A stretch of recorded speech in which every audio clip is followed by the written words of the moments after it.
aí, pessoal? É, Falar sobre desenvolvimento de software hoje, na época de IA, ainda parece uma coisa bem, como é que eu posso dizer? Uma coisa relativamente simples, né? A gente precisa de alguma coisa, a gente vai lá, corre para IA, corre para os nossos agentes de IA e voa lá, né? Magicamente está pronto, magicamente tá resolvido. É aquele bug pequenininho que a gente não sabe resolver, delega para IA, aquele estilo CSS que não está muito legal, a gente pede para IA. Aquela integração que a gente tem que fazer, a gente pede uma estrutura para a IA e a IA simplesmente pensa e faz, né? E é preciso ter muito cuidado com isso, porque hoje a gente vive essa revolução da IA e muito mais tem demandado a posição de nós, profissionais de TI, de pensar na arquitetura, né? Nem sempre a IA ela vai trazer aquela arquitetura pronta inicialmente lá, baseada nos seus requisitos. E é preciso ter um certo domínio desses conceitos, tá? Então, não sou contra o uso de IA, tá? Para o desenvolvimento de software, para o desenvolvimento baseado em agentes de IA, aquele desenvolvimento baseado em especificação de software também, que é uma coisa que está muito em crescente agora. Mas eu acho que como profissional você tem que continuar pensando em compreender as nomenclaturas, compreender as arquiteturas. E para você que está iniciando ou que você já está na área e já tem um certo conhecimento, esse vídeo não vai ser de uma novidade para você, é como eu falo, chovendo molhado, né? Mas para você que está entrando agora nessa era de desenvolvimento de software, que está como um engenheiro de software, ou está em alguma área correlata, ou você é uma pessoa que não está diretamente relacionada tecnicamente, mas é uma ótima oportunidade de você compreender esses termos, porque cada vez urge essa necessidade de se pensar em arquitetura de software. Né? Arquiteturar o seu software, arquiteturar o seu sistema, não é uma coisa fácil, não é uma coisa simples de fazer e nem sempre a IA ela vai dar a melhor solução. Tá? Para cada sistema, para cada dor do cliente, do usuário, existe uma necessidade muito clara, muito específica e que vai demandar uma arquitetura apropriada. Tá? Então, hoje a gente vai falar sobre o desenvolvimento web, propriamente dito. Né? Claro, eu vou falar sobre aspectos mais modernos que são adotados hoje em dia, mas eu sei que existem muitas outras arquiteturas que são ditas legadas e que elas funcionam tão bem e atendem às necessidades. Então, o meu intuito aqui com esse conteúdo aqui é que você não perca a sua essência, a essência do desenvolvedor, a essência do programador, do engenheiro, a essência da engenharia na tecnologia, que é essa engenharia baseada em padrões, baseada em pensar em arquitetura, em eficiência, em otimização, para que você se destaque como um profissional que vai além da cachola, que vai além de só escrever prompts de IA, além de resolver, ler linhas e resolver bugs, que você seja um profissional que consiga arquitetar uma solução, consiga implementar de cabo a rabo, né? Consiga pegar lá desde a parte de especificação ou até antes mesmo de somente ouvir a dor do cliente e você coloque isso na sua esteira aí, coloque isso em ambiente produtivo e você consiga ter o pleno domínio, né? Por mais que tenha o auxílio e a inclusão de novos elementos arquiteturais com a vinda da IA, tá? Então, uma coisa que ainda voga em muito hoje, né, para você que está iniciando, principalmente para você que está iniciando, é aquela boa e velha arquitetura cliente-servidor, né? Antigamente as aplicações elas eram chamadas standalone, né? Era aquelas aplicações que você instalava no seu computador e você instalava basicamente tudo. Era tanto a interface gráfica quanto a lógica de processamento, era tudo feito no seu ambiente. E isso funciona para alguns contextos, para alguns momentos, mas com o surgimento da web, com o surgimento da internet, ficou, é, ficou claro, ficou evidente, se comprovou a existência de serviços, né? As coisas agora são ofertadas como um serviço.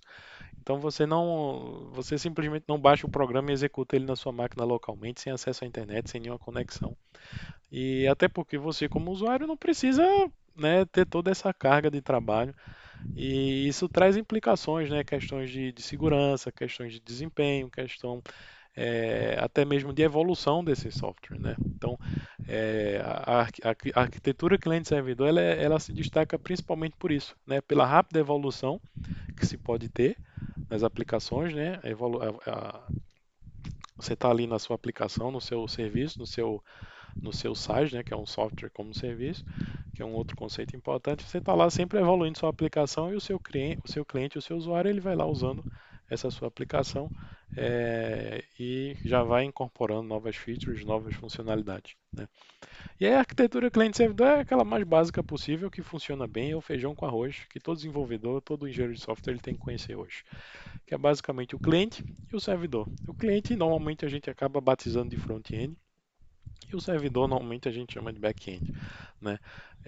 E aí existe uma linha de profissionais que se especializa somente em tecnologias front-end, outra linha somente back-end, e tem aqueles outros ainda que vão além, que se tornam full stack, né? Que é tanto front-end, back-end e a parte DevOps, a parte de realmente botar a solução para funcionar, né?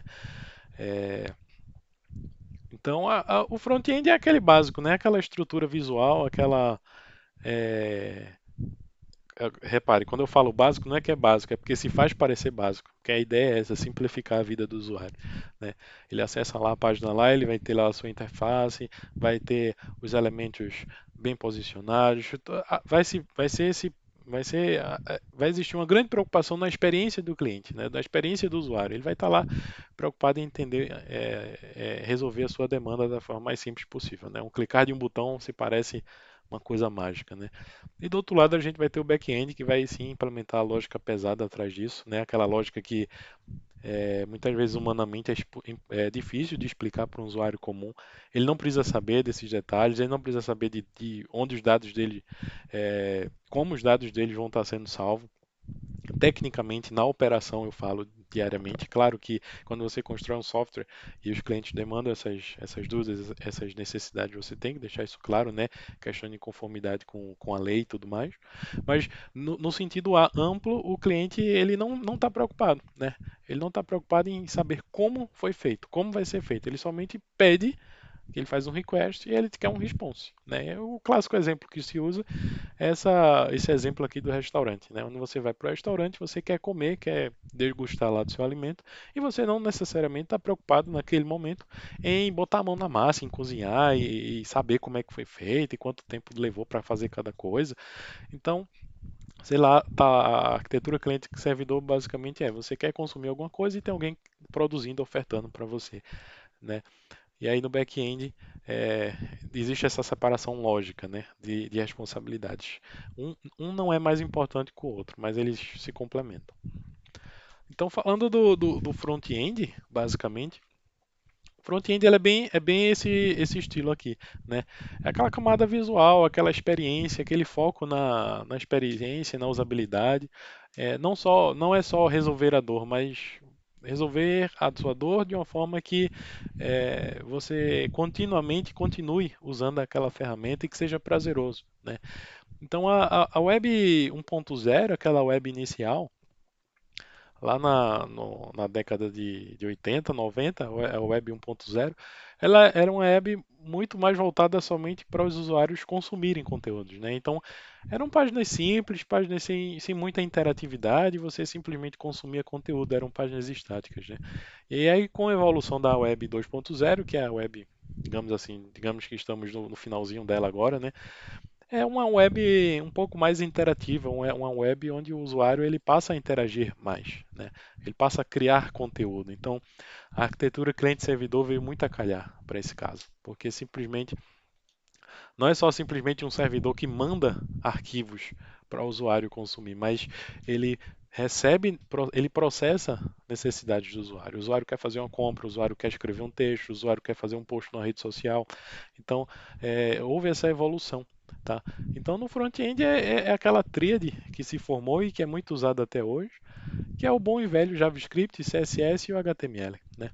Então, começando de baixo para cima, não em ordem de importância, mas só para ficar didático aqui, o HTML é aquela estrutura lá que você cria do site, né? Então, onde está posicionado os botões, as imagens, o texto.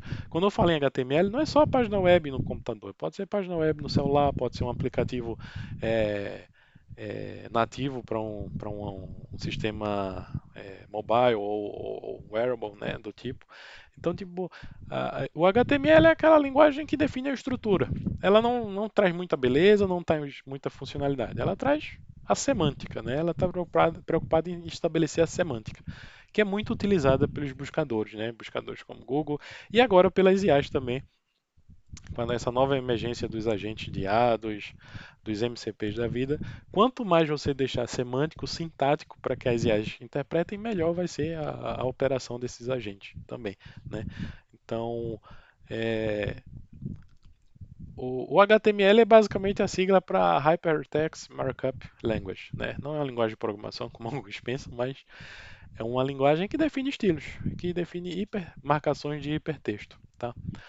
O CSS já é aquele outro tapa, né? Aquela outra camada intermediária, onde você define estilos para sua para sua estrutura criada, né? Então lá você define cores, formatos, tamanho. Às vezes você já começa a pensar em acessibilidade. Então o CSS é a sigla de é, Cascading Style Sheets. Style Sheets Styles, né? Então é basicamente a parte cosmética, digamos assim, né? Mas vai muito além do cosmético, abrange termos de acessibilidade e tudo mais, tá?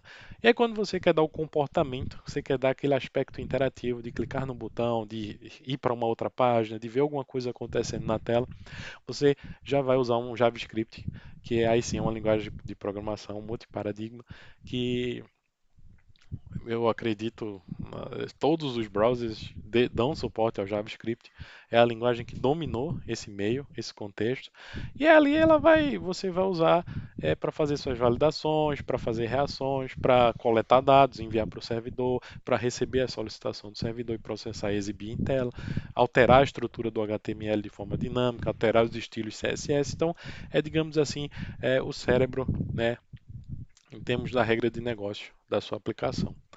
O back-end, ele se comunica muito, é a ponta final do processo, né? Digamos assim, em alto nível.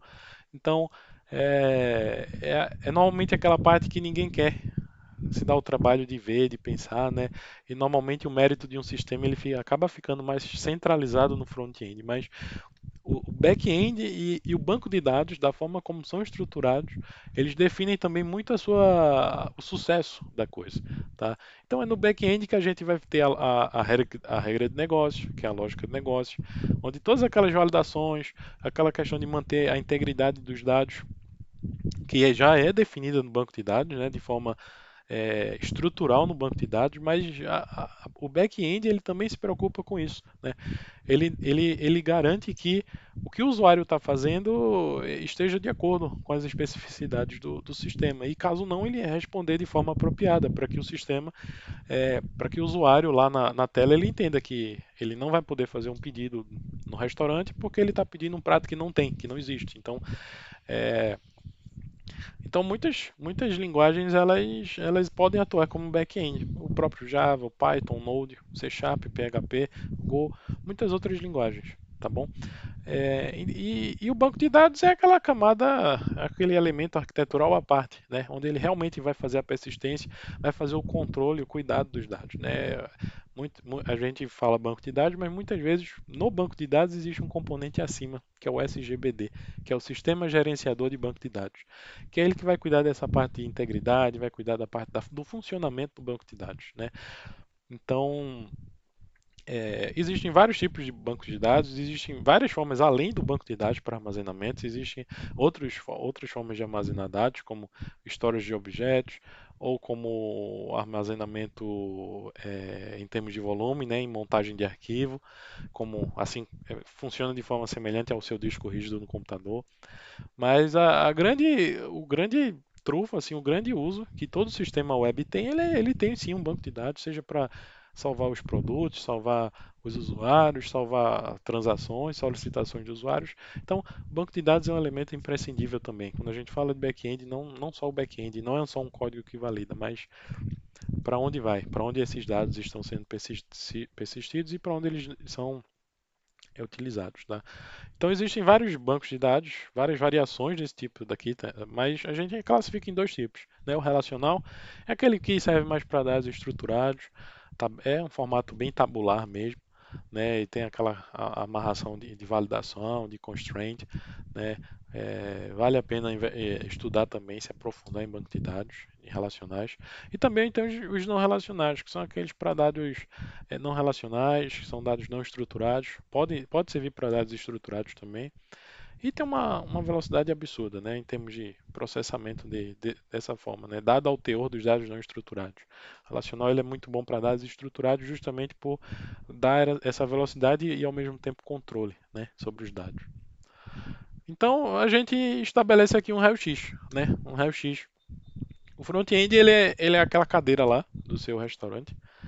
Então, basicamente como responsabilidade funcional, né? É a interface de usuário, é o foco na experiência do usuário, né, em termos de acessibilidade. As principais tecnologias que são usadas, eu não estou falando aqui de framework, mas é o bom e velho HTML, CSS, JavaScript, né, e os seus frameworks, que é o React, o Angular, o WebAssembly também, que é uma tecnologia que também é emergente. Então, o foco aí do front-end, para você que já trabalha com front-end ou está curioso de saber, é renderizar telas nos navegadores, pensar em responsividade, capturar a intenção do usuário, transformar isso em ação para o back-end. O back-end é a cozinha, né? Falando ainda no restaurante. Então ele estabelece a validação propriamente dita, né? A lógica de negócio, como as coisas vão se dar. Ele cuida do processamento, cuida da segurança da aplicação. É, Pode usar várias linguagens de programação, pode usar vários frameworks também. A linguagem a gente tem Java, Python, Node.js, o C Sharp, o PHP como framework. A gente pode usar o Spring, o Gin, o Fast API, a gente pode usar o Quarkus, né, que é para o Java. Então, uma infinidade de frameworks que facilitam a vida, tá? O foco técnico é no desempenho, tá? Porque como é um back-end, como ele vai atender a vários clientes, ele precisa ser eficiente, né? E precisa ter essa separação para ser multi-usuário, multi-requisição, né? Multi-solicitação. Então vai cuidar de coisas como autenticação, vai fazer integração com outros back-ends, com outros sistemas. E a parte de persistência não fica estritamente no back-end, mas sim no banco de dados. É o banco de dados que vai fazer realmente. é, eu coloquei o banco de dados aqui, mas pode ser outras formas de armazenamento também, tá? Mas essencialmente no desenvolvimento web que a gente tem atualmente, ainda se fala muito, ainda se necessita muito ter um banco de dados, tá? E aí, nessa metáfora aqui, ele é a despensa, né? Onde os ingredientes estão. Tá? Então, ele vai armazenar, organizar os dados e recuperar esses dados em momentos catastróficos, né? Onde se perca a informação. Né? E ele vai cuidar dessa parte de segurança dos dados, propriamente dito. Né? Existem várias tecnologias, são relacionais e não relacionais, mas as relacionais a gente usa muito o MySQL, Postgres, o SQLite também para a parte de mobile, né? E o NoSQL, que a gente tem o MongoDB e muitas outras variações, muitas outras tecnologias que também implementam esse formato NoSQL.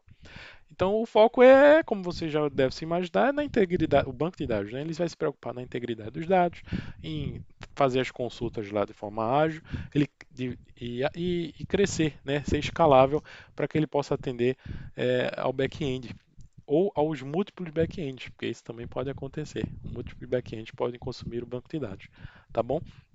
Então, é isso, esse panorama inicial aqui da arquitetura web. Espero que você tenha gostado. Se você discorda, concorda com alguma coisa que eu falei aqui, coloca aí nos comentários para que a gente possa trocar um papo, debater e aí evoluir também nos conceitos, né? Muito do que eu apresentei aqui ainda vai passar por muitas alterações, a IA está mexendo com até mesmo essa arquitetura, mas aqui é um basicão bem feito para que você consiga entender nos mínimos detalhes, da forma mais simples possível, o que é cada coisa hoje em dia, para você que está entrando ou para você que quer melhorar nesses conceitos. Tá bom? Eu vou ficando por aqui e até a próxima.